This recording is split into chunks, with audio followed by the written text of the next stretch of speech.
Bu robot ilk bilen diyde çöktü. Soň bolsa Mike'ın ayağını yaladı. Şol pursatda eni bir zada düşündi. Bu adaty robot däl. Ol derre onu satın alıp öýüne getirýär. Öýe gelen badyna ilkinji buýrugy berýär. Gazonor. Robot bolsa hiç hili kıyınçılıksız işi yerine yetirýär. Güýji we tizligi ennini hayrana galdyrýar. Akşam Mike işten gelende nahar eýýäm taýýar bolýar.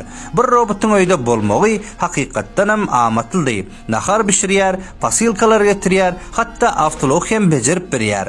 Gün saýyn robot maşgalanyň aýrylmaz bölügine urilýär. Mike bilen oýun oýnaýar, enni bilen wagt geçirýär. Mihmanlar gelende roboty öwýärler. Ol bolsa hassa köp işlemäge başlaýar.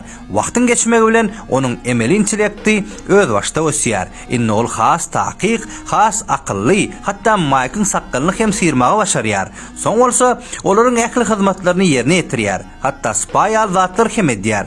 Emma ýagdaý kem-kemden ütgeýär. Enniniň robota bolan gatnaşy gün saýyn güýçlenýär. Mike bolsa muny görýär we buňa oňa yaramaýar.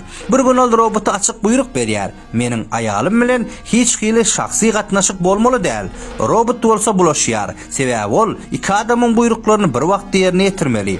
Haýsy möhüm? Bu ýagdaý är aýalyň arasynda güýçli dawa getirýär. Olar bir-birine garşy çykýar. Emma robot bolsa bu ýagdaýdan kanagatlanýan ýaly görünýär. Bir gün Mike işte möhüm taslama bilen meşgul wagty öýünde garaşylmadyk zat bolup geçýär we şol pursatda ol düşünýär. Kä wagt tehnologiýa diňe kömekçi däl, ol seniň durmuşyňy doly ütgedip biler.